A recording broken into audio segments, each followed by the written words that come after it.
Hola amigos, buenas noches. Mi nombre es Kevin Escobar y el día de hoy vamos a revisar un poco acerca del tema de electrocardiografía básica.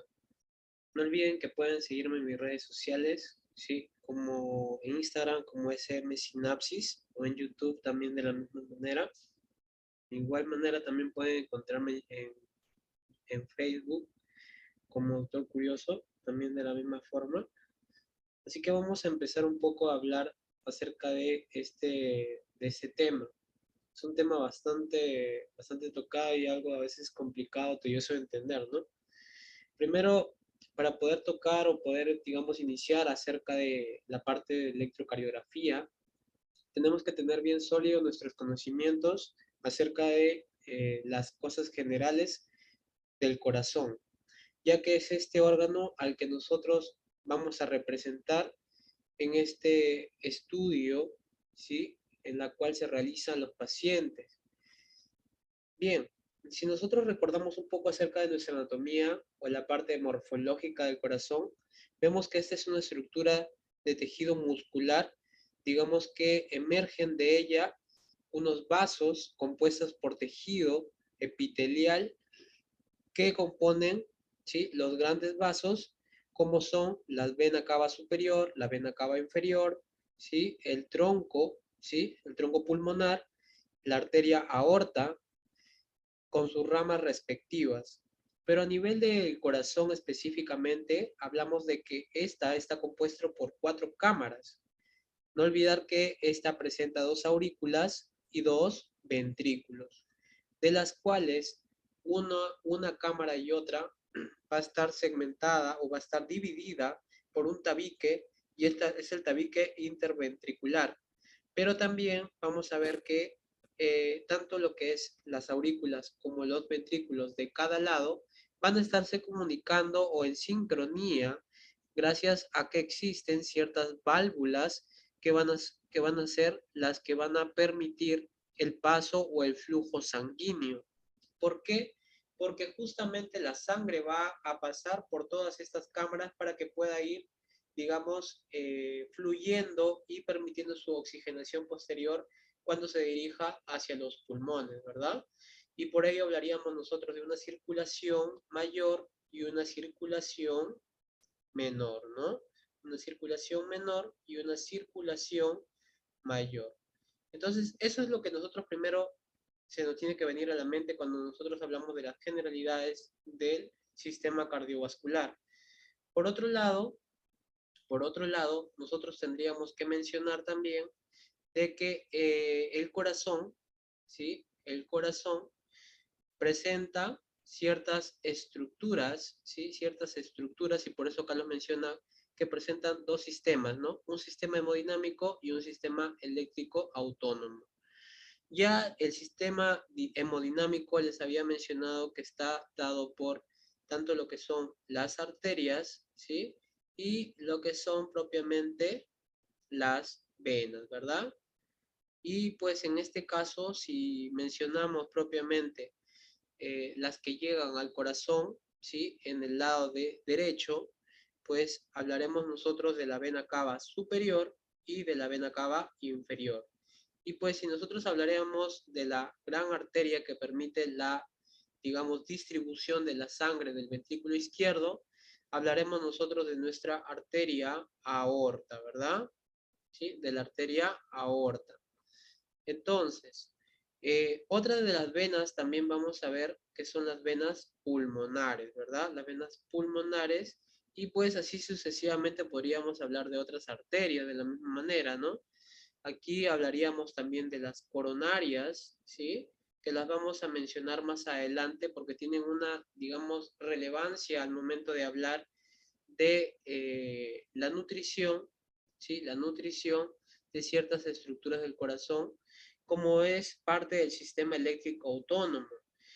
Si ustedes recordarán, a nivel del sistema nervioso, hay un sistema nervioso autónomo, el cual no es regulado, digamos, propiamente por uno mismo, ¿no? Sino que es un sistema, como su mismo nombre lo dice, que actúa de manera autónoma. Y aquí encontraremos a este sistema eléctrico que está compuesto, ¿sí? Que está compuesto en varias fases, ¿no? tendríamos nosotros que dividirlo en 5, más o menos en 5 estructuras aproximadamente, ¿no? Por acá nosotros tendremos en un primer momento al, al nodo, al nodo sinusal, ¿correcto? Este es el nodo sinusal o el sino atrial, el que los menciona acá en la imagen, ¿no? Que se encuentra aquí. ¿A qué nivel se encuentra? A nivel de la aurícula derecha, ¿no? Más o menos a ese nivel se encuentra, y de la cual, como ven aquí, esta flecha la va dirigiendo hacia la aurícula izquierda. Y esto lo va a dirigir gracias a que existen, ¿sí? Gracias a que existen ciertos haces, que son los haces internodales, que van digamos, dirigir esa, digamos, electricidad o ese proceso de despolarización hacia la aurícula izquierda para que de la misma forma trabaje o, digamos, dé ese impulso, ¿no? O esa contracción muscular. Y aquí tendremos nosotros al haz de Bachmann, ¿correcto? Al haz de Bachmann, al de Wenckebach, y al de Thorel, ¿correcto? Esos son los tres haces, digamos, internodales que se comunican entre la aurícula derecha y la aurícula izquierda. De los haces, vamos a ver que va a dirigir hacia el otro, hasta el otro punto eléctrico, ¿no? Este es el otro sistema eléctrico que básicamente continúa con el, digamos, nodo aurículo ventricular, ¿correcto? El nodo aurículo ventricular. Entonces, vamos a ver que este nodo auriculoventricular, ¿sí? Básicamente sufre un pequeño retraso para que luego, posteriormente, nos dé, ¿sí? Al tercer o del proceso, digamos, continuo, o que dé, digamos, continuación al haz de His, ¿correcto? Este haz de His, posteriormente, o las ramas del haz de His que posteriormente va a dar, digamos, o va a dirigir hacia los ventrículos, va a dirigirse a nivel del tabique interventricular, donde este haz de His finalmente va a darme a la fibra de Purkinje y se va a dividir en dos troncos, ¿no? En dos troncos, porque ustedes van a ver que se van a dirigir en ambos lados. En un tronco izquierdo, ¿sí? En un tronco izquierdo y en un tronco derecho. El tronco izquierdo, ¿correcto? Vamos a ver que es el más grueso, ¿correcto? Eso es lo que nosotros podríamos describir. Por otro lado, el tronco derecho, a diferencia del izquierdo, es más delgado. Eso es lo que no debemos de olvidar. ¿Bien? Vamos a ver que a nivel del tronco izquierdo, ese se va a dirigir hacia el ventrículo izquierdo, ¿correcto? Con dos ramas principalmente, la rama anterior y la rama posterior. Y por otro lado, en el caso del tronco derecho, que se va a dirigir, pues, perdón. Claro, habíamos mencionado que el tronco izquierdo y el tronco derecho, ¿verdad? Hasta ahí estamos todo correcto. Bien, en el caso del tronco derecho, vamos a ver que esta va a tener una división a nivel subendocárdica. O sea, se va a dividir en el subendocardio, ¿no? Se va a adentrar en el subendocardio y pues en este caso nos va a dar origen a las fibras de Purkinje, ¿correcto? A la fibra de Purkinje. Este es en este caso a nivel del tronco derecho. Bien, este haz de His, como les había mencionado, nos va a dar la fibra de Purkinje, y el tronco izquierdo, pues en este caso nos va a dar, digamos, una subdivisión en anterior y posterior. Bien, correcto, eso es lo que nosotros vamos a tener a nivel del sistema eléctrico autónomo. ¿Qué más? Nosotros hablaremos también a nivel, digamos, un poquito celular, ¿sí?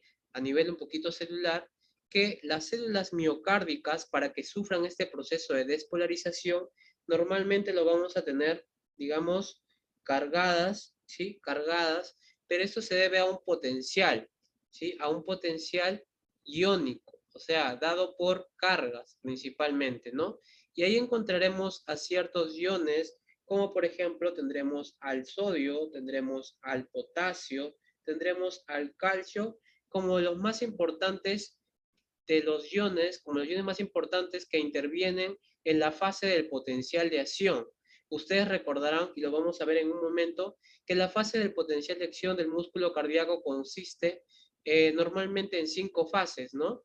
Y eso los había mencionado, si ustedes lo revisan en un pequeño post que hice en mi cuenta de Instagram, ¿sí? En donde ustedes observan las 5 fases del potencial de acción, ¿sí? Entonces, ¿sí? Entonces, vamos a ver que en la fase de reposo, normalmente la célula miocárdica o el miocito, en este caso se encuentra, digamos, cargada negativamente, ¿no? Se encuentra cargada negativamente aquí adentro, dentro de la célula. Mientras que por otro lado, en la parte externa, ¿sí? Se encuentra cargada positivamente. ¿Qué pasa cuando existe este proceso de contracción o este impulso eléctrico que va a estimular a esta célula miocárdica para que pueda despolarizarse?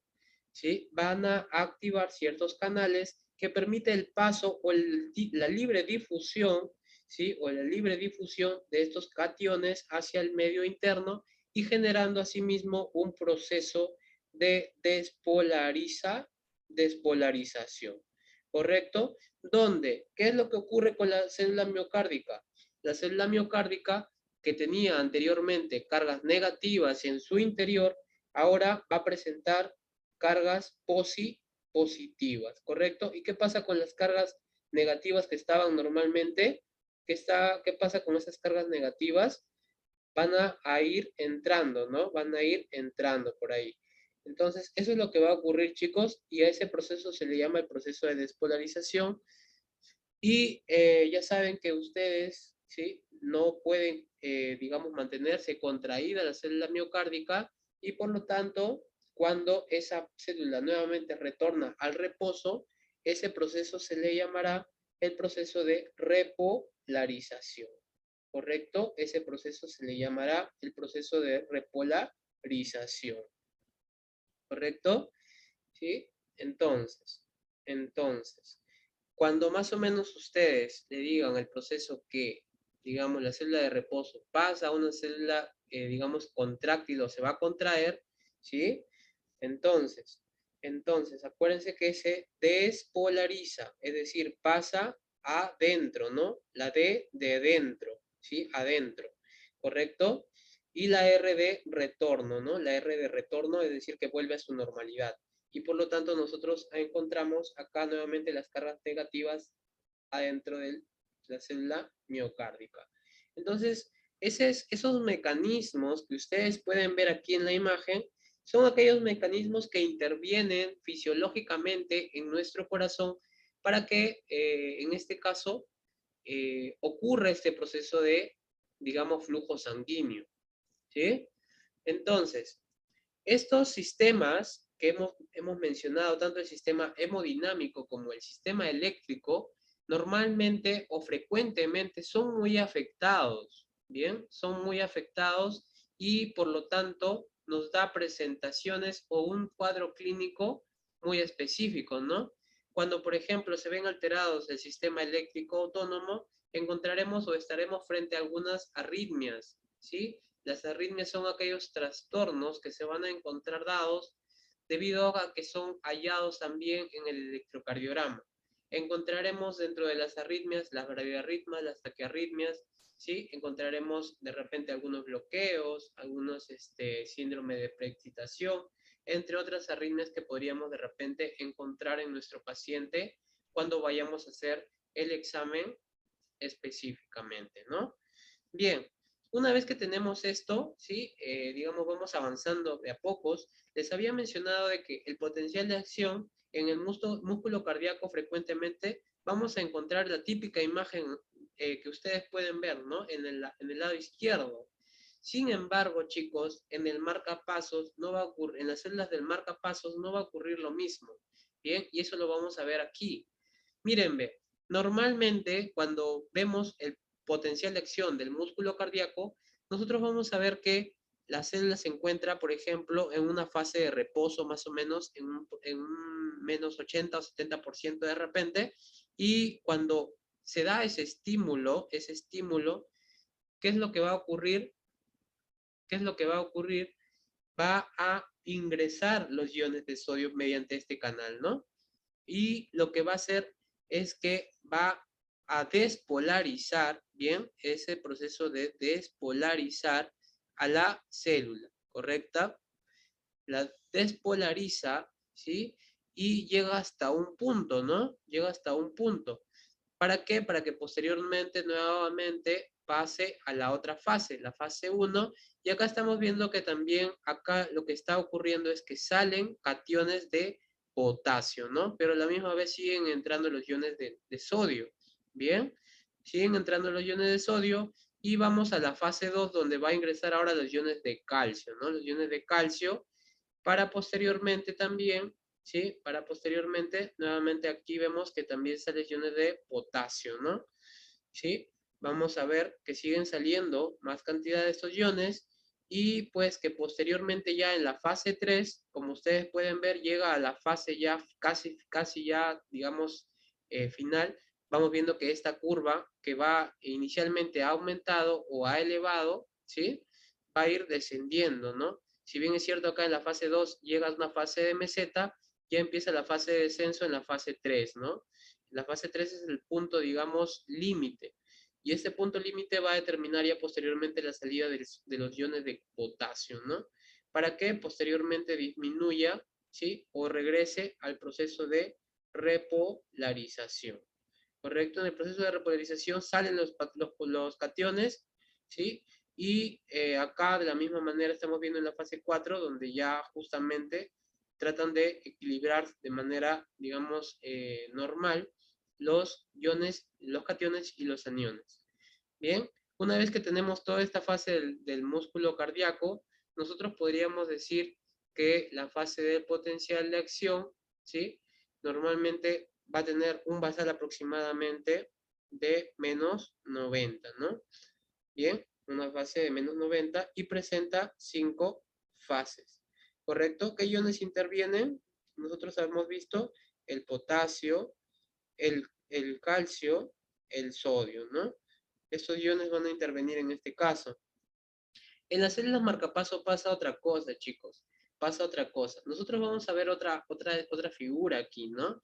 Y vamos a ver que la figura más o menos es algo así más o menos, ¿correcto?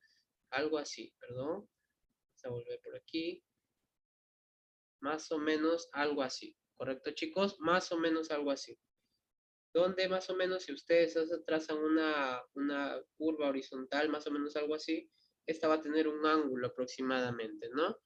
Y aquí vamos a ver, digamos, que las fases, la fase de reposo va a encontrarse, digamos, fuera de lo normal, ¿no? Esta es una fase 4, ¿sí? Lo que acá normalmente es aquí, miren, la fase 4, luego sigue la fase 0, ¿sí? Vamos por acá encontrando la fase 3.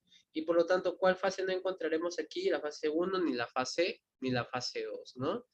Miren, chicos, ve, aquí no existe, miren, acá no existe la fase 1 ni la fase 2, ¿sí? Ni la fase 2, ni la primera ni la segunda fase. ¿Correcto? Eso es lo que podríamos nosotros mencionar. Ahora, ven que, digamos, este ángulo con respecto al inicio que tiene este potencial, ¿sí? De acción en el caso de las células del marcapaso, como ustedes lo ven aquí, ¿sí? Tienen un ángulo, ¿sí? Este ángulo significa de que, en este caso, por ejemplo, en el caso del nódulo sinusal, ¿sí? Tiene, digamos, un prepotencial, un potencial más elevado, ¿sí? Un potencial más elevado, por lo que en este caso, al tener este prepotencial elevado, lo hace más propenso, ¿sí? Lo hace más propenso a la despolarización, ¿correcto? Más propenso a la despolarización. Eso es lo que ocurre, por ello es que existe esta pequeña elevación que determina un ángulo con respecto a la línea horizontal, en el caso de, digamos, en el caso del nódulo sinusal, ¿no? Eso es lo que ocurre en el caso del nódulo sinusal. Y por ello es más propenso a la despolarización.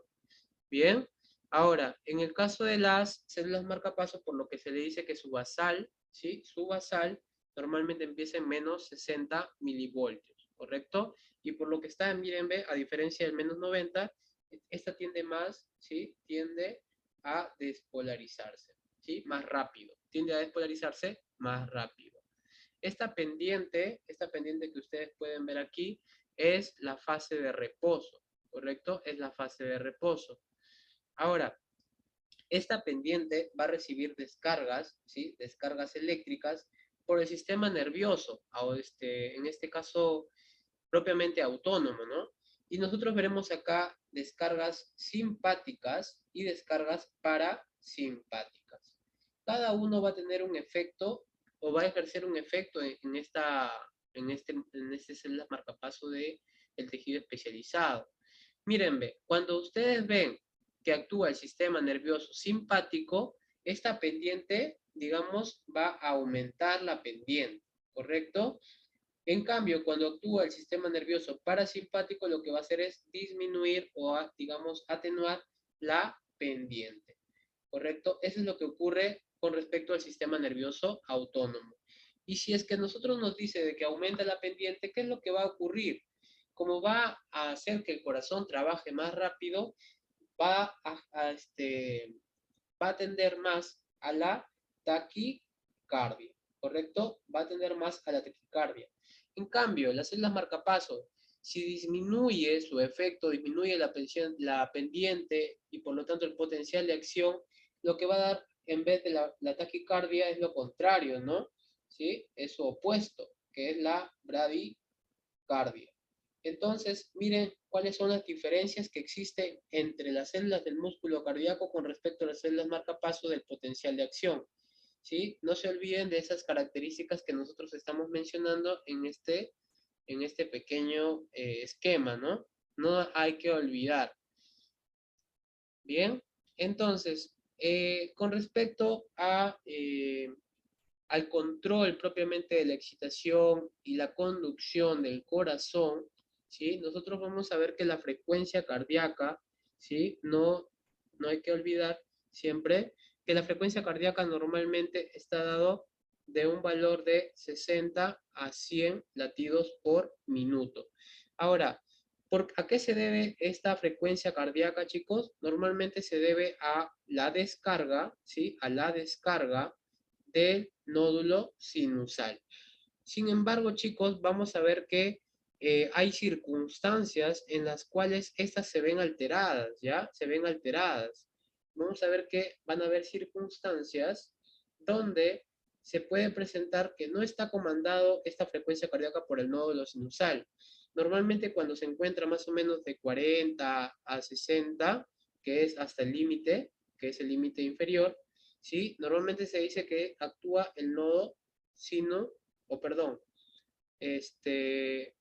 claro, cuando es hasta 60, chicos, normalmente, ¿sí? Si acá es el nodo sinusal, ya el quien comanda aquí de 40 a 60 ya no va a ser el nodo sinusal, sino va a ser el nódulo aurículo ventricular.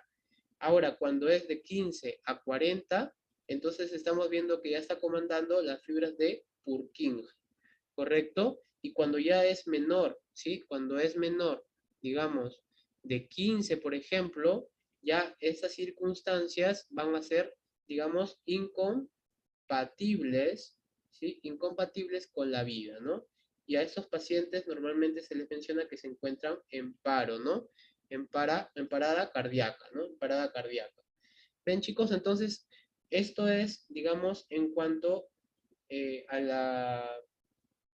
digamos, al efecto que ocurre en cuanto a la frecuencia cardíaca por la intervención de los diferentes nódulos, digamos, que se encuentran, o perdón, todo el sistema autónomo o, digamos, eléctrico que se encuentra inmerso en el tejido cardíaco, ¿no? Que estamos viendo ya propiamente aquí.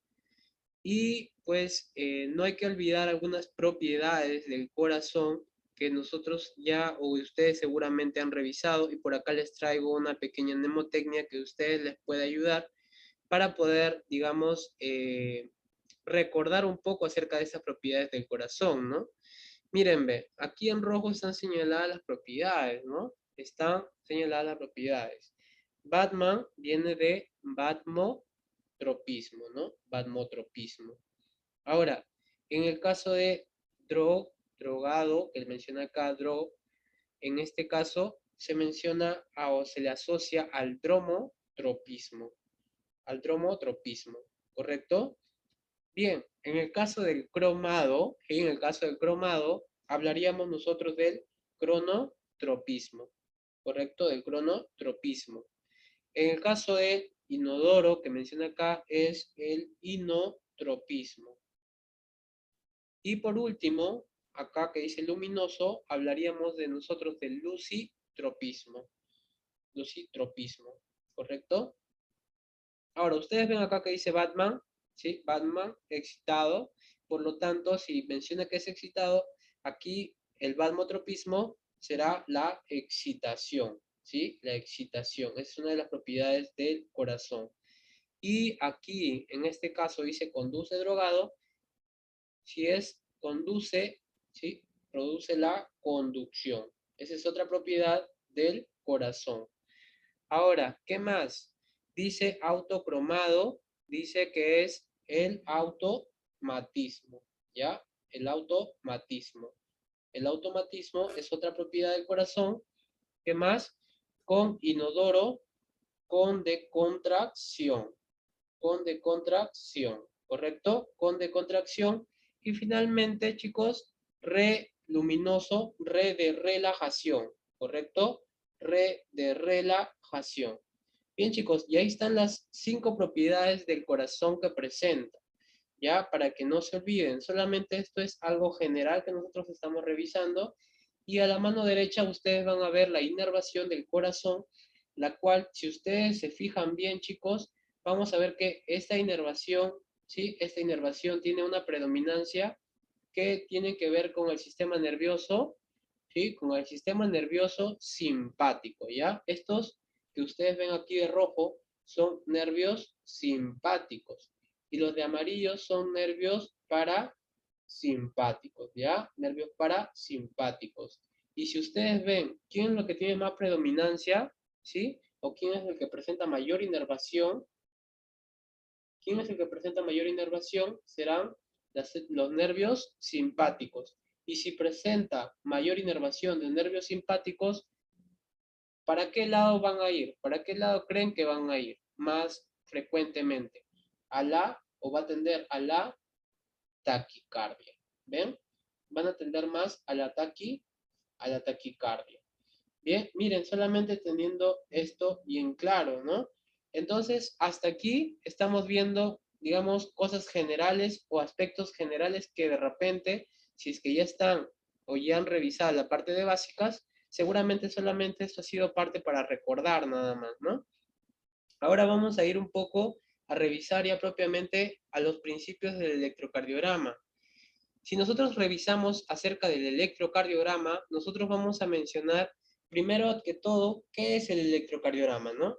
El electrocardiograma, ¿sí? Va a ser digamos, un medio en el cual nos va a permitir, digamos, nos va a dar o nos va a brindar una medida indirecta de esa actividad eléctrica, ¿sí? De esa actividad eléctrica que existe en nuestro corazón, comandada obviamente por esas famosas fibras de Purkinje que se encuentran, ¿sí? Que se encuentran aquí en nuestro papel milimetrado, ¿no?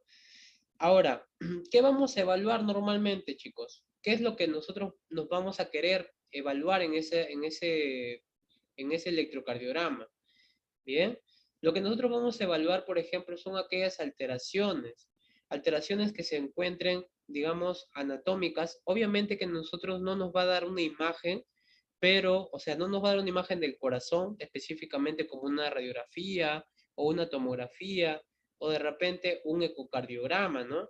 Sino que mediante todas estas, imágenes o pequeñas líneas o, digamos, curvas que nosotros nos va a mostrar el electrocardiograma, gracias a estas nos va a permitir identificar ciertas anomalías anatómicas o estructurales del corazón. Póngase de repente una hipertrofia de ventrículo, ¿sí?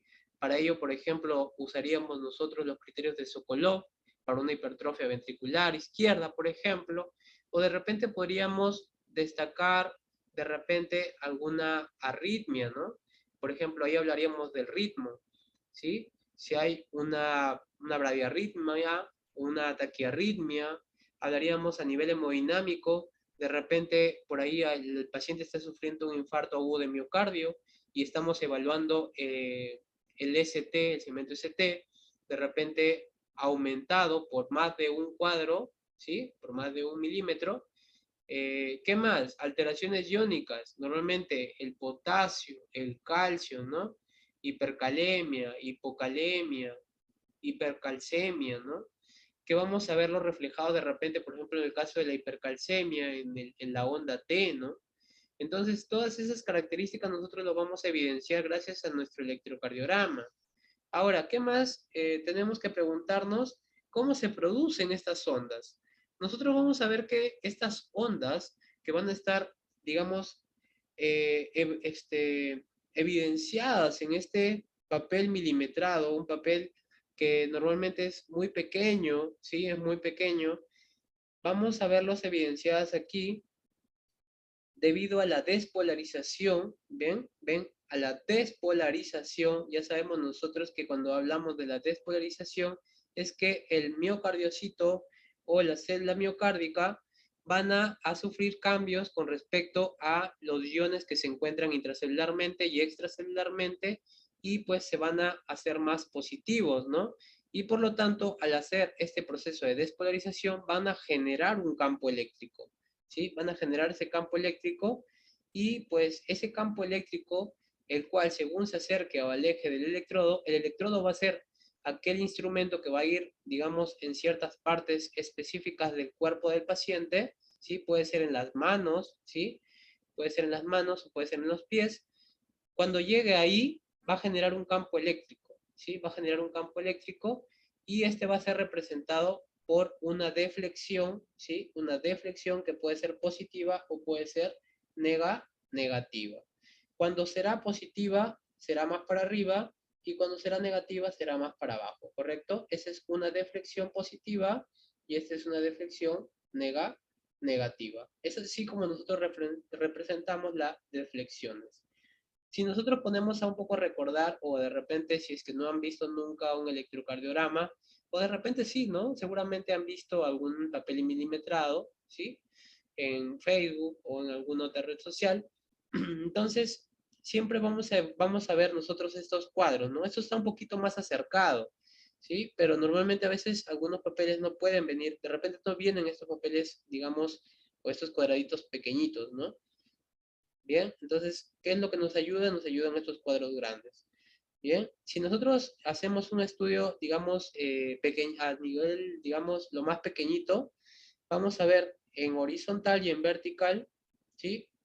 ¿Qué significa propiamente estos cuadraditos, ¿no? O a qué hace referencia propiamente estos cuadraditos. Cuando hablamos nosotros del cuadradito horizontal, y lo voy acá, ¿sí? Voy a extraer un cuadradito pequeño, ¿sí? Voy a dibujar acá un cuadradito pequeño. Bien, bien. Ese es un cuadradito pequeño, chicos. Normalmente así lo van a encontrar, ¿no? He extraído este cuadradito pequeñito, ¿sí? He extraído ese cuadrado pequeño. Y tendremos en horizontal y en vertical. Chicos, cuando ustedes vean el cuadradito y lo vean en horizontal, acuérdense que en horizontal siempre va a estar el tiempo.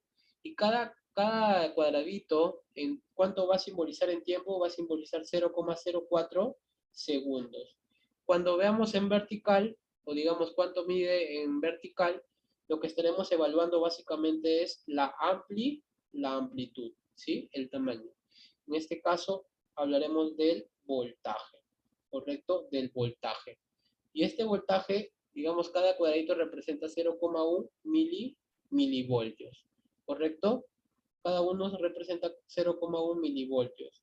De lo cual, si nosotros hablamos de que en un cuadro grande existen 5 cuadrados pequeños, lo único que haremos es de que estos 0,04 lo multiplicamos por 5 y nos sale 0,2 segundos, ¿verdad?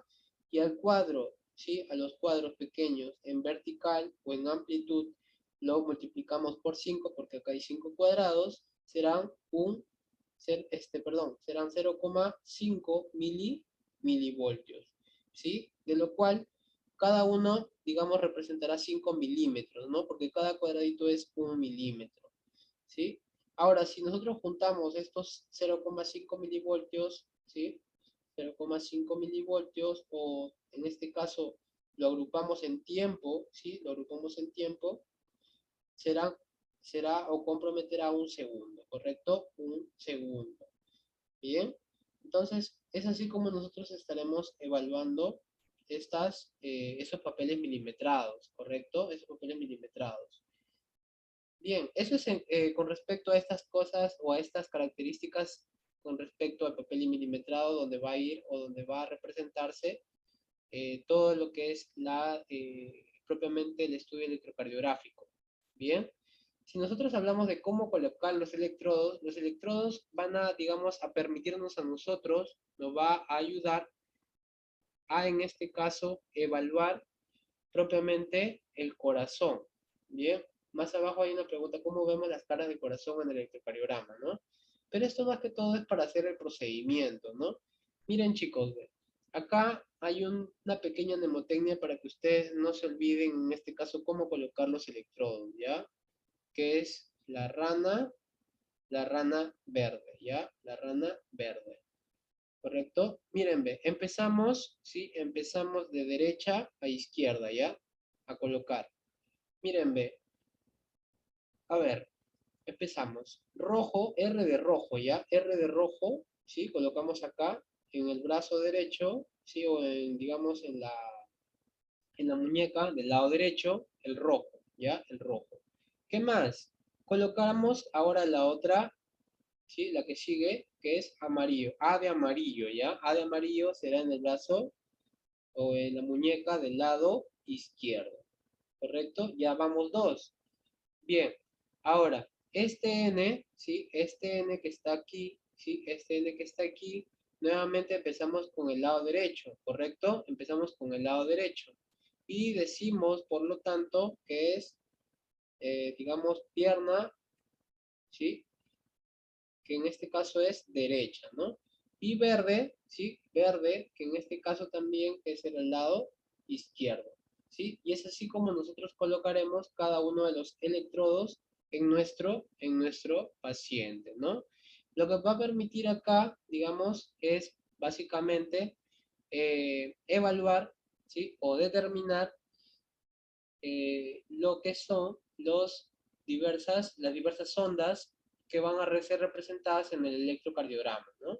¿Sí? La representación va a permitir determinar, ¿sí?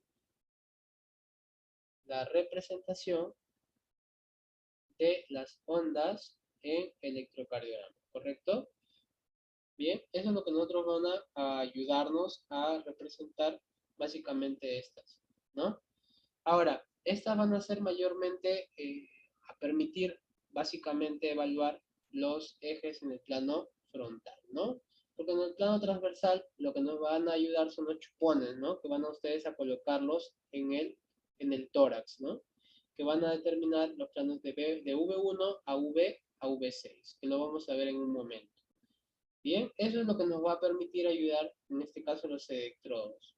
Una vez que colocamos los electrodos, vamos a ver de que estas van a ayudarnos a, digamos, determinar o evaluar, ¿sí? En este caso, la actividad eléctrica, ¿sí? Va a permitir evaluar la actividad eléctrica del corazón y básicamente esta está dividida en 12 derivaciones, ¿correcto? En 12 derivaciones.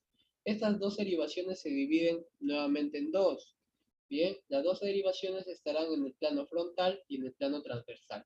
Es como que ustedes tomaran a su corazón una foto de frente y una foto, digamos, de perfil, se podría decir de esa manera, ¿no? ¿Y cuál es la idea? Estudiar el corazón en todos sus lados posibles, ¿no?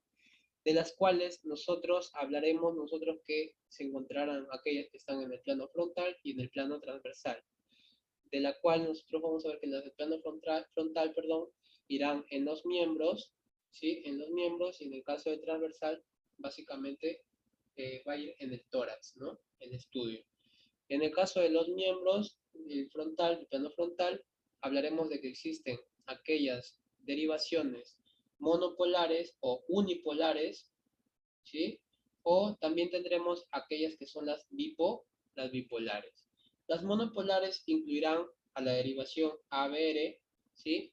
ABF, ¿sí? Y ABL. En el caso de las bipolares tendremos a la derivación 1, derivación 2 y la derivación 3, ¿correcto? Y en el caso en este caso de la derivación transversal, o las derivaciones, digamos, precordiales, a las 6 precordiales que se encuentran aquí, ¿sí? A las 6 precordiales, tendremos nosotros que son desde V1 hasta V6, ¿correcto? Que son los chupones que se encuentran ubicados en el tórax. Bien, eso es lo que nosotros vamos a mencionar en esta parte para poder estudiar o hacer el estudio del electrocardiograma. Bien, una vez que tenemos eso, vamos a también observar de que el corazón, ¿sí? El corazón van a observarse, ¿sí? Van a observarse una irrigación, ¿no? Una irrigación que está dado por las arterias coronarias, ¿no? La arteria coronaria derecha, la arteria coronaria izquierda, ¿no? De las cuales van a salir sus ramas, ¿no? La rama descendente posterior, bien, la rama descendente posterior, por aquí la tendremos. Luego por acá tendremos a la arteria circunfleja, ¿sí? A la arteria circunfleja y a la arteria descendente anterior, ¿correcto? La descendente anterior. Eso es lo que nosotros vamos a presentar aquí en esta parte. Entonces, ¿por qué decía esto? Porque estas van a tener relevancia al momento nosotros de hablar un poco acerca de alteraciones, por ejemplo, que se encuentran comprometidos algunos nodos, algunas caras, ¿no? Por ejemplo. Por ejemplo, cuando, digamos, hay una alteración o hay un proceso isquémico en la cara inferior del corazón, vamos a ver que está comprometido de repente una arteria, ¿no? Y aquí les voy a colocar una tablita, ¿sí? Acá les voy a colocar una tablita de las cuales vamos a ver la irrigación del corazón con respecto a sus caras, ¿correcto? Con respecto a sus caras. Bien, vamos a tener la arteria descendente posterior, ¿correcto? La arteria descendente anterior y por acá tendremos la arteria circunfleja. La arteria descendente posterior, chicos, nosotros vamos a ver que esta está dada o está irrigando prácticamente la cara inferior. Cuando hablamos de la cara inferior, expresado en el electrocardiograma, lo va a determinar ciertas derivaciones, ¿correcto? ¿Con esto qué quiero decir? Cuando nosotros vamos a evaluar las derivaciones o las derivadas del corazón, ¿sí? Las derivaciones del corazón, vamos a ver de que todas las derivaciones que hemos mencionado anteriormente, las monopolares, las bipolares, en este caso, las que son las precordiales, ¿sí? Que son de V1 a V6, estas derivaciones nos va a determinar las caras del corazón, ¿bien? Nos va a determinar las caras del corazón.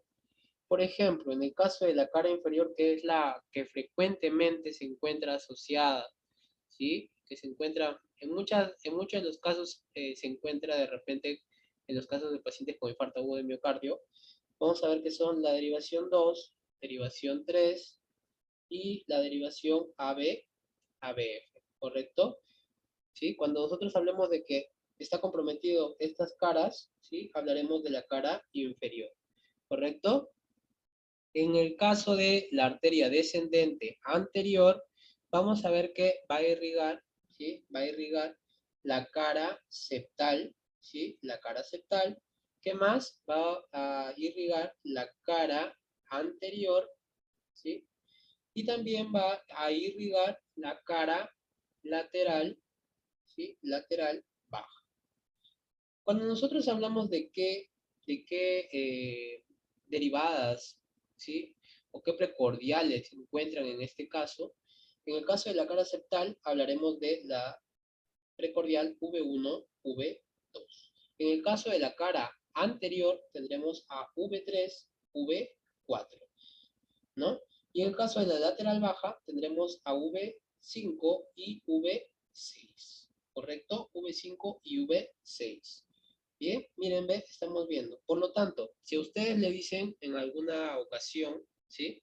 Que el paciente, ¿sí? El paciente tuvo un infarto agudo de miocardio en la cara anteroseptal, chicos, y les preguntan, ¿sí? Les preguntan, ¿sí? ¿Qué arteria se encuentra obstruida, por ejemplo, ¿no? Obstruida. Entonces les dan las alternativas, ¿no? Arteria descendente posterior, arteria circunfleja, arteria descendente anterior, ¿sí? Arteria coronaria, por ejemplo, arteria coronaria derecha, ¿bien? Entonces, ¿ustedes qué marcarían? ¿Qué marcaría? La arteria descendente anterior, ¿no?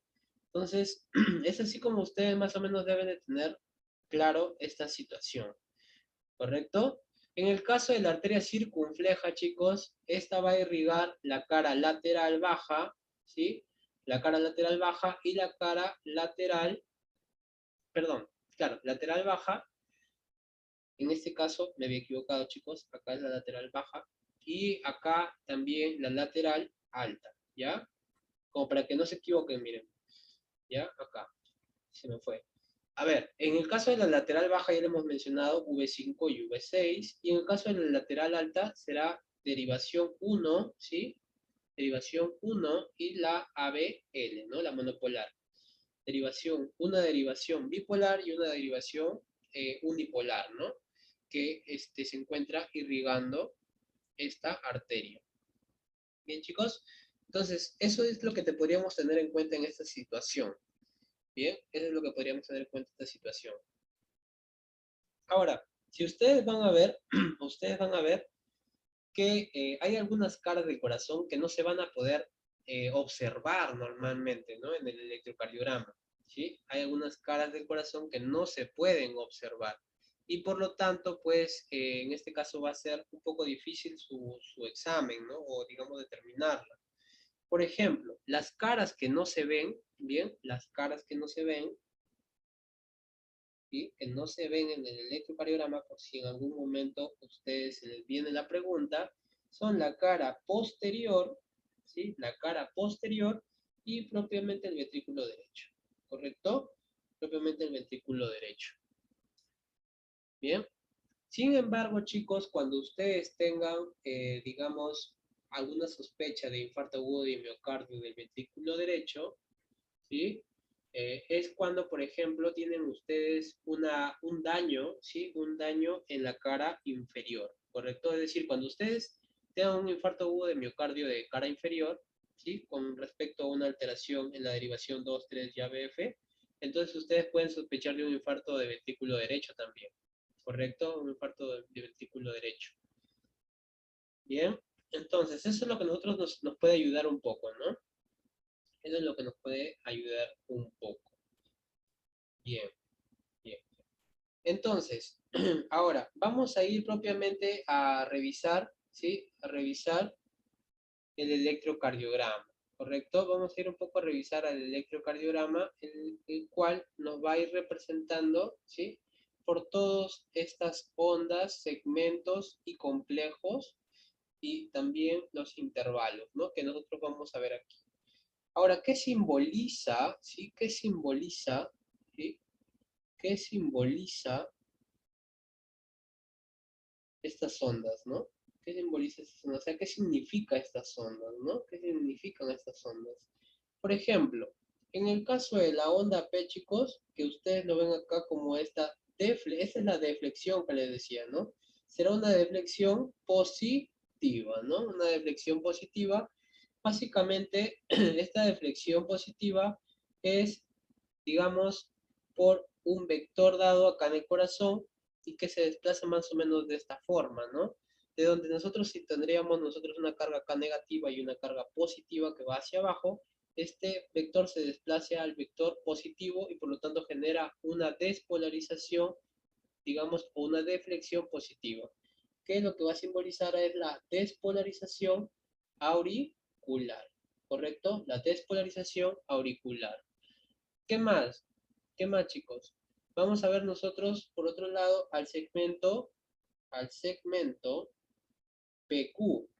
El segmento PQ es este pequeño segmento que ustedes pueden ver aquí, esa onda isoeléctrica, ¿sí? Esa onda isoeléctrica Isoeléctrica porque se mantiene, ¿no? En la línea isoeléctrica, que en este caso nos va a denotar es la despolarización del nodo auriculoventricular. Es ese pequeño retraso que existe para la despolarización del nodo auriculoventricular y de las cuales se podría encontrar alteradas también, ¿no?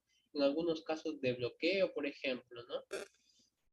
¿Qué más tendríamos nosotros? Tenemos el complejo QRS, ¿sí? El complejo QRS que ustedes ven aquí, el complejo Q, la onda Q, R y S, ¿no? Tenemos acá una deflexión de tipo negativa, ¿sí? Negativa, porque el Q justamente va a ir así, más o menos, con un vector hacia arriba, ¿sí? Un vector hacia arriba. El R va a ir más o menos por acá, ¿sí? En ese vector va a ir hacia positivo y por lo tanto es aquí esa deflexión positiva. Y el S, que en este caso va a estar determinado más o menos por aquí, ¿no? Que básicamente tiene una deflexión negativa, ¿correcto? Una deflexión algo negativa. Y en este caso vamos a tener, ¿sí? Vamos a tener que está dado por la despolarización de ¿qué? Del ventrículo, ¿sí? Del ventrículo. Bien, luego vamos a tener al segmento, ¿sí? Al segmento ST. El segmento ST va a estar dado por la repolarización, ¿sí? Pero no la repolarización auricular, ¿ya? No la repolarización auricular, sino la repolarización ventricular, ¿correcto? La repolarización ventricular. ¿Bien? Y esta justamente va a darnos a entender una relajación, ¿correcto? Una relajación. Bien, una relajación propiamente dicha.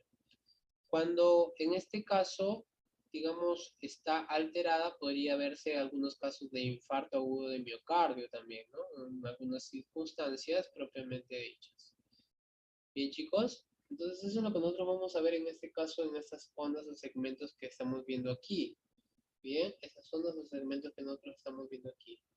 Ahora, eh, lo que son, lo que son propiamente el eje cardíaco, que vamos a verlo más adelante, ¿sí? El eje cardíaco va a estar determinado en un plano cartesiano, ¿correcto? En un plano cartesiano. Nosotros vamos a verlo normalmente el eje cardíaco así, de esta forma, ¿ya? Donde van a estar acá ubicados todos los vectores que hemos estado mencionando, que componen o que determinan las deflexiones en el electrocardiograma. Y vamos a tenerlo, digamos, por acá más o menos así, ¿sí? Vamos a tenerlo más o menos de esta forma, de donde acá tendremos, por ejemplo, al ABR, al ABL, ¿sí? Al ABF, por acá tendremos a la derivación 3, ¿sí? A la derivación 3, al ABF, aquí lo tenemos. Tendremos por acá en este caso, dos derivaciones. Tendríamos nosotros acá al ABR, también nuevamente, y a la derivación 2, ¿correcto? Y por acá tendremos a la derivación 1, ¿correcto? La derivación 1. Bien, de la cual, chicos, vamos a ver que en este caso, ¿sí? En este caso nos dice que el eje cardíaco va a estar entre más o menos menos 30 hasta 90, más 90. ¿Correcto? O sea, en todo este lado, ¿no? Más o menos aquí. Va a estar, digamos, el eje determinado por todo este cuadrante aproximadamente, ¿no? Más o menos en todo este cuadrante. Y más o menos el que, digamos, el vector que determina la línea media entre ambos, o que va a determinar va a ser la derivación 2, ¿no? O también podríamos determinarlo gracias al D1 y el ABF, que nos puede ayudar a determinar el eje cardíaco, ¿no? De las cuales nosotros vamos a ver que si se encuentra positivo esta derivación, pues vamos a ver que se encuentra en el eje normal, ¿no? Sin embargo, si se encuentra, digamos, en negativo, ¿sí? Nos va a ayudar a determinar propiamente si existe una alteración propiamente del eje cardíaco, ¿no? Entonces, cuando se encuentra desde menos 30 hasta menos 90, que está aquí, ¿sí?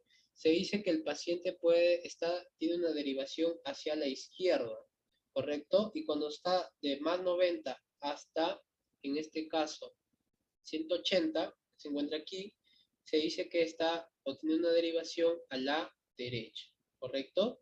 Y cuando se encuentra en estos lados, podríamos nosotros mencionar que está indeterminado, ¿sí? Está de indeterminado, ¿correcto? Se encuentra indeterminado. Bien, eso es lo que nosotros vamos a mencionar. Y si nosotros quisiéramos asociarlo propiamente las derivaciones, si se encuentra hacia la derivación hacia la izquierda o hacia la derecha, cuando se encuentra la derivación hacia la izquierda, hablamos de una hipertrofia ventricular izquierda, ¿no? Y cuando se encuentra derivado hacia la derecha, hablaríamos de una hipertrofia ventricular derecha.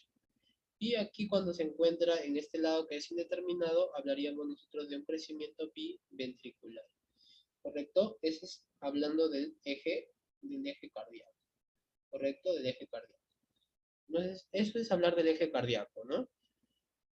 Y ahora propiamente hablando ya un poco acerca de la interpretación del electrocardiograma.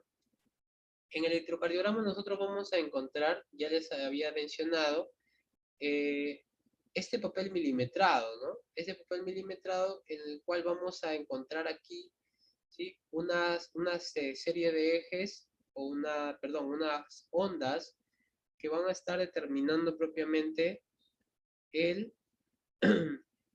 la actividad eléctrica del corazón, ¿no? Y cuando nosotros hablamos, o cuando nosotros vamos a interpretar el electrocardiograma, cuando ustedes llegan, ¿sí? Cuando ustedes llegan al hospital, a ustedes le dan ese papel milimetrado que es largo, ¿no? Es largo, y les van a seguir una secuencia digamos, separaciones entre una y otra, ¿no? De donde ustedes, por ejemplo, van a ir revisando una por una, ¿no? Por ejemplo, pónganse que esta sea la derivada 2, ¿no? La derivada 2, que les dan ahí. La derivada 2 está así, la derivada 1 vuelta está más arribita de repente, o a la izquierda, y también tiene esta forma, ¿no? Entonces cada derivada tiene su, digamos, sus ondas, ¿no? Su onda P, PQ, o PR, perdón, su QRS, su ST, su T. Entonces, cada uno tiene su característica, ¿no? Su característica. Entonces, chicos, cuando nosotros veamos primero vamos a interpretar nuestro electrocardiograma, vamos primero a revisar, ¿sí? Vamos a revisar la frecuencia, ¿ya? ¿Qué describe la frecuencia? ¿Qué va a describirme la frecuencia? Lo que me va a describir la frecuencia básicamente va a ser el número de impulsos, ¿sí? El número de impulsos eléctricos, ¿sí? Por minuto. Eso es lo que me va a describir la frecuencia. Ahora, yo tendré en algunos pacientes mi ritmo regular o mi ritmo irregular. Cuando hablo de un ritmo regular, ¿sí? Me estaré refiriendo de que, digamos, es constante, y cuando hablaré de un ritmo irregular, se encontrará inconstante. Y ustedes me dirán, ¿sí? Ustedes se preguntarán, ¿y constante o inconstante con respecto a qué? Miren, ustedes ven en la imagen inferior, ¿sí? Los R, ¿ya? Es ahí donde ustedes se van a tener que guiar. Los R son lo que me importa para poder determinar o el ritmo propiamente dicho. ¿Bien? Entonces, si ustedes ven de que el R, ¿sí? De que entre R y R, lo que más fácil les va a hacer si es que de repente les cae sobre cuadros grandes, por ejemplo, si estuviera aquí, perdón, si estuviera en este lado un R y en este otro lado el otro R, entonces ustedes cuentan, ¿no? Los cuadros, cuentan 1, 2, 3, 4. Si el otro R tiene la misma cantidad, entonces estaríamos diciendo que el ritmo es regular. Pero si acá hubiese, por ejemplo, ¿no? 1, 2, 3, y estuviera aquí el R, en el otro empezaría acá 1, 2, 3, 4, 5, y acá nuevamente 1, 2, 3. Ahí ustedes lo que están observando es un ritmo irregular. Por lo tanto, hablaremos entonces. El ritmo regular siempre, ¿sí? Va a ser, en este caso, si es rítmico, ¿sí? Rítmico, en este caso el R' va a ser iguales, ¿no? Igual. En este caso va a ser rítmico o va a ser RR desigual. ¿Correcto? Desigual. Eso es lo que nosotros vamos a mencionar. Ahora, una vez que determino mi ritmo, ¿sí? Si es regular o irregular, yo recién voy a poder calcular mi frecuencia, ¿ya? O sea, el número de impulsos eléctricos por minuto. Y si nosotros más o menos podríamos sacar aquí en esta imagen, vamos a ver qué fórmula utilizaríamos, ¿correcto? Cuando nosotros hablamos de un ritmo, digamos, regular, tenemos dos opciones, ¿ya? Tenemos dos opciones. Cuando, digamos, tenemos cuadros grandes, es decir, como les decía aquí, ¿no? Que casualmente caen en dos cuadros grandes, ¿no? Entonces ahí podríamos usar esta fórmula, que son 300 sobre R a R', ¿sí? Y esto básicamente va a corresponder al número de cuadros grandes, ¿no? Al número de cuadros grandes. Ahora, si es que no cae en cuadros grandes, así como en este caso, va a ser 1500 sobre R', pero acá va a ser del número de cuadros pequeños, ¿correcto? El número de cuadros pequeños. Eso es en el caso del ritmo regular, ¿correcto? Ese es el caso del ritmo regular. Ahora, en este caso del ritmo irregular, vamos a hacer dos pasos, ¿correcto? Para poder calcular propiamente la frecuencia. Bien, primero que todo, vamos a contar, ¿sí? Vamos a contar el número de QRS, el número de QRS en 30 cuadros, ¿sí? En 30 cuadros grandes. Que lo que va a simbolizar esos cuadros grandes, esos 30 cuadros grandes, va a ser básicamente 6 segundos. Bien, una vez que contabilizo esos 30 cuadros grandes, lo que voy a hacer va a ser lo siguiente. Una vez que yo tengo el número de QRS, esos QRS, total de números de QRS que tengo ahí, los voy a, digamos, multiplicar, perdón, los voy a multiplicar por 10. Bien, lo voy a multiplicar por 10. Y es así como me sale, digamos, mi frecuencia cardíaca. Vamos a ver si será ritmo regular o irregular. Miren, chicos, aquí tenemos un cuadro y tenemos dos cuadros, ¿correcto? Miren, ve, acá tenemos 4 cuadros y un poquito más, ¿bien? Tendremos completando con este pedazo completamos el otro cuadro y ahí tendríamos 1, 2 y 3 cuadros grandes, ¿correcto? 3 cuadros grandes más 4 cuadraditos pequeños, ¿bien? 3 cuadros grandes con 4 cuadrados pequeños, ¿correcto? 3 grandes y 4 pequeños. Eso lo vamos a poner por acá. 3 grandes y 4 pequeños. Bien, acá tendremos entonces, a ver, tenemos 1, 2, 3 y 4 pequeños. Ah, ya. Entonces lo que estamos viendo de que el ritmo es regular. Entonces, como son 3 grandes y 4 pequeños, ¿a mí qué me va a servir? Voy a preferir usar este proceso o este proceso. Para no tener decimales, lo que vamos a usar básicamente es el de aquí, ¿verdad? Es el de aquí. Entonces haremos el cálculo, chicos. Diremos 1500 sobre. Si me dicen cuadros pequeños, los grandes tengo que convertirlos a pequeños. Si son un cuadro grande, ¿cuántos tiene? Tiene 5 cuadrados pequeños, ¿verdad? Entonces son 3 por 5, son 15. 15 más 4 son 19. 19 cuadrados pequeños, chicos. Y sería 1500, ¿bien? 1500 entre 19, esto sería más o menos como 79 aproximadamente, ¿no? Y estaría en 79 latidos por minuto. Y pues se encontraría dentro de los valores normales. Entonces, este paciente de este electrocardiograma se encuentra, digamos, normal, ¿no? Normal. Entonces, es así como nosotros vamos a calcular la frecuencia cardíaca. Bien, entonces, una vez teniendo la frecuencia cardíaca, vamos a determinar el ritmo. Primero que todo, se debe evaluar la ritmicidad previamente, ¿sí? Ya hemos visto esto, la ritmicidad. y puede ser arrítmico en situaciones fisiológicas, por ejemplo, cuando el paciente se encuentra en inspiración, ¿no? En inspiración profunda, el paciente puede encontrarse arrítmico. Ahora, ¿será sinusal cuándo? Una vez que evaluamos la ritmicidad, que ya lo hemos hecho anteriormente, veremos si es sinusal o no es sinusal, ¿no? Entonces, pero para ver si es sinusal o no es sinusal, nosotros tenemos que condicionar algunas cosas. Como por ejemplo, aquí en este cuadradito, a ustedes les menciona, ¿no? Les dice, si en este caso el electrocardiograma es sinusal, tiene que cumplir con, primero que todo, la frecuencia es de 60 a 100. ¿Lo cumple? Correcto, lo cumple. Hasta ahí un primer criterio, ¿no? De, digamos, si es sinusal o no es sinusal.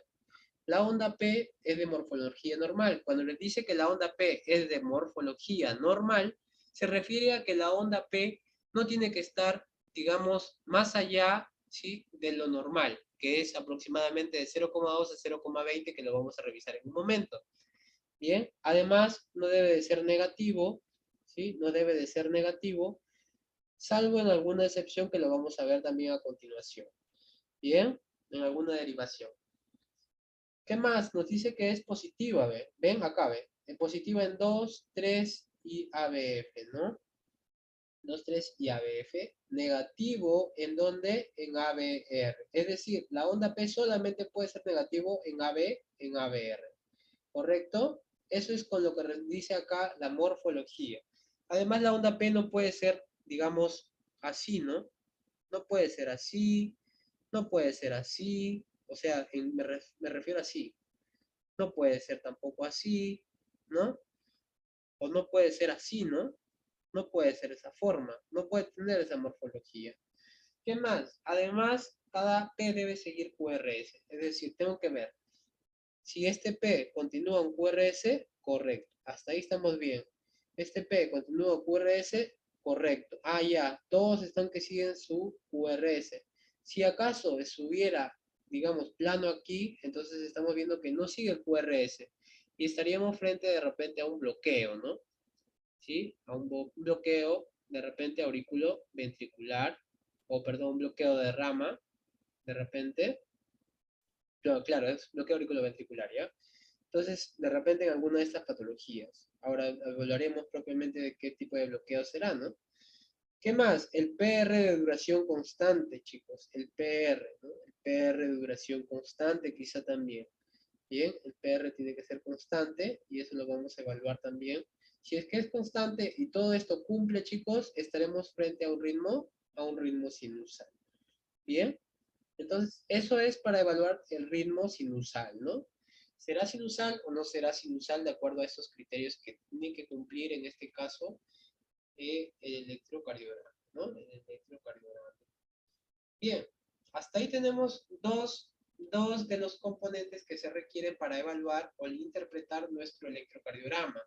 Bien, hasta ahí vamos dos de los, digamos, 6 criterios que hay que, digamos, evaluar en nuestro electrocardiograma. Sigue la onda P, chicos. La onda P es esa clásica deflexión positiva, ¿no? Más o menos así es como ustedes lo encuentran en su papel milimetrado. Es esa clásica onda P que describe básicamente la despolarización auricular, ¿correcto? La despolarización auricular. Esa despolarización auricular que va a determinar la deflexión positiva. Esta onda P normalmente va a tener una característica muy específica, como es, por ejemplo, que es regular, ¿sí? Es regular, bien, tiene una subida simétrica en ambos lados, ¿no? Simétrica y regular. Un voltaje máximo, el voltaje era, ¿sí? El voltaje es 0,25 milivoltios, ¿correcto? Es decir, aproximadamente 2 cuadros y medio, ¿no? Porque cada cuadradito les dije que medía 0,1 milivoltios. ¿Bien? Y la duración, miren, ¿cuánto es la duración máxima? La duración máxima es de 0,12 segundos, lo cual equivale aproximadamente a 3 cuadrados pequeños, ¿no? 3 cuadros pequeños. Bien, eso es lo que nosotros tenemos que tener en cuenta con la onda P. Y básicamente la dirección de su vector ¿sí? Es de derecha a izquierda y de arriba hacia abajo, ¿correcto? Su dirección en el vector, ¿no? ¿Qué es lo que más vamos a, digamos, a revisar en nuestro electrocardiograma? Va a ser el intervalo PR. Estos solamente son algunas características generales que nosotros vamos a mencionar, ¿sí? Son características muy generales. ¿Por qué? Porque las patologías ya, digamos, se desprenden de todo esto, ¿ya? Se desprenden. Es, digamos, estudiarlo un poco más a profundidad ya, cada uno de estos intervalos u ondas, ¿ya? Porque en las patologías puede encontrarse alterado cualquiera de estas circunstancias. Ahora, vamos a ver el intervalo PR, chicos. El intervalo PR básicamente tiene que ver con la conducción del nodo del auriculo ventricular, ¿sí? O el segmento PR propiamente, pero básicamente lo que mide el intervalo PR básicamente es algo patológico, ¿sí? Normalmente va a tener una duración de aproximadamente 0,2 a 0,2 segundos, y cuando es corto este PR, va a simbolizar o va a determinar un posible síndrome de preexcitación por un foco anómalo, ¿no? Un foco anómalo que puede darnos, ¿sí? Que puede darnos esta preexcitación y por lo tanto el PR se encuentra corto, ¿no? Como está, digamos, mandando impulsos de manera anómala, está contrayendo el músculo de manera constante, ¿no? O de manera muy rápida, y por lo tanto nuestro PR, que normalmente se encontraba retrasado, lo va a, digamos, hacer que el tiempo sea más corto. Pero cuando este se encuentra largo, significa que hay un bloqueo auriculoventricular, ¿no? Un bloqueo auriculoventricular, ¿correcto? Eso es lo que nosotros vamos a tener. En el caso del complejo QRS, ¿sí? El vector es hacia abajo y hacia la izquierda, que ya le hemos mencionado, ¿sí? En el corazón hace rato. Y pues básicamente las características es que son positivos en 2, son positivos y de menor amplitud en D2, D3, perdón, D1 y ABF, ¿sí? D1, D3 y ABF. Y es negativo, miren en dónde, en ABR, ¿no? En ABR. Eso es lo que nosotros tenemos que tener en cuenta, ¿correcto? Eso es lo que nosotros tenemos que tener en cuenta. Bien, ¿cuándo será patológico el QRS? Cuando digamos, el ancho o el tiempo es mayor de 0,2, ¿ya? Es mayor a 0,2. ¿Qué puede simbolizar una extrasístole o un bloqueo de rama? O también cuando la amplitud está alterada, que puede determinar un crecimiento ventricular respecto al eje. ¿Por qué les digo respecto al eje, chicos? ¿Sí? ¿Por qué le digo respecto al eje? El QRS, ¿sí? El QRS, vamos a colocarlo por aquí, ojo, bien chicos, el QRS, ¿sí? Me va a determinar, o nos va a ayudar a determinar el eje cardíaco, ¿correcto? Nos va a ayudar el eje cardíaco. Pero en algunas derivadas en específico, chicos, no en todas las derivadas, ¿ya? Ustedes les dije o les mencioné, ¿no? En qué, dentro de qué y qué vector se encontraba más o menos para determinar el eje cardíaco, será entre la derivada 1 y la ABF. Bien, la D1 y la ABF, ¿correcto? Ahora, vamos a ver cuando la derivada 1 y la ABF se encuentran positivas o negativas, ¿ya? Acá vamos a ver algunos truquitos, ¿ya? Algunos truquitos para poder ayudarnos a determinar. Cuando la derivada 1 está positiva y la ABF está positiva, ¿sí? Vamos a ver cómo se encuentra el eje. El eje está normal, ¿bien? Cuando ambas son positivas. Pero cuando la derivada 1 está negativa y el otro, la ABF, está positiva, el eje está derivado ¿al dónde? Chicos, mírenme. Si es D, ¿sí? Si es D, no se olviden de esto. Si está negativo hacia D o hacia F, de acuerdo hacia dónde esté negativo, pero acuérdense del D. Si es D, está hacia la D de derecha, ¿correcto? D de derecha. Pero si está negativo en ABF y está positivo en D1, ¿hacia dónde se dirige? ¿Sí? ¿Hacia dónde? ¿Quién manda el negativo? Hacia la izquierda, ¿correcto? Hacia la izquierda, ¿correcto? O sea, si no es D, es izquierda, ¿correcto? La D de derecha y el otro es izquierdo, pues, ¿no? Fácil, chicos, para que no se puedan olvidar de ese detalle, ¿correcto? No se olviden que el QR también nos ayuda a determinar el QR, perdón, el eje cardíaco. Bien, y por último tendremos al ST y al T, ¿no? La onda T. El ST, ¿sí? El ST, bien, el ST, que como ustedes miren, el QR se les había mencionado más o menos que venía así, ¿no? Venía el eje isoeléctrico, venía el Q, el R y el S, ¿no? Y nuevamente así. El ST era después, ¿sí? Después de la onda S, ¿bien? Luego seguía un pequeño espacio y nuevamente daba la onda T, ¿no? El ST. ¿Bien? ¿Correcto? El ST. Ese ST, chicos, va a simbolizar o va a representar básicamente una elevación o un descenso, pero aproximadamente de 1 milímetro, ¿no? Que en este caso podría encontrarse de esta forma evidenciada, pero en algunas circunstancias puede elevarse o descender más de 1 milímetro. Y esto nos puede llevar a casos de cardiopatía isquémica, como infarto agudo de miocardio, motivo frecuente de consulta o que llegan a consulta en el hospital, chicos. Y la pericarditis también es uno de los hallazgos que también puede estar confundiéndose en estos pacientes, ¿correcto? Y por último tendremos la onda T, que básicamente tiene relación con la repolarización ventricular y básicamente este es negativo en ABR y digamos, eh, la precordial V1, ¿correcto? La precordial V1.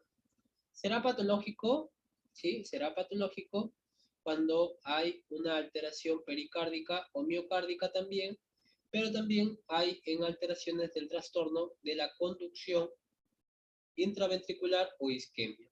Pero también se asocia en algunas circunstancias a patologías propiamente del trastorno electrolítico, ¿sí? Electrolítico, como es el potasio, ¿no? La hipercalemia, ¿no? La hipercalemia, por ejemplo, que puede encontrarse alterando esta onda T, ¿correcto?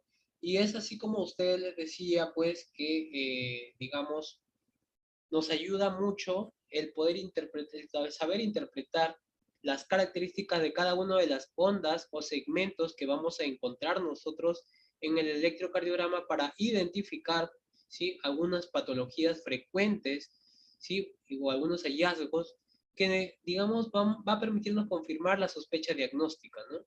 Porque los signos y síntomas, si bien es cierto, no son muy específicos en algunas patologías. Pueden darnos más o menos indicios, pero ¿cuál es el examen confirmatorio? Son los exámenes auxiliares. Puede ser los exámenes de laboratorio, los exámenes de imágenes, el electrocardiograma.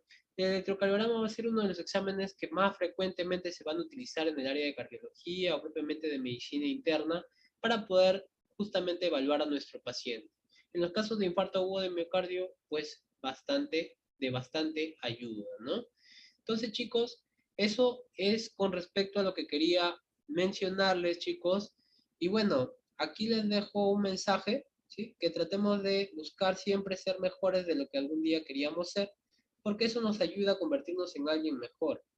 Bien, no olviden siempre difundir los conocimientos de esta hermosa carrera que es la medicina y pues enviarles mis saludos, esperando también de que les haya podido servir esta pequeña ponencia con respecto a la electrocardiografía básica, ¿sí? Y bueno, estaré compartiendo más información o un poco de algunos temas por este medio. Hasta la próxima, chicos. No olviden igual seguirme en mis redes sociales y pues sería con esto hasta la próxima.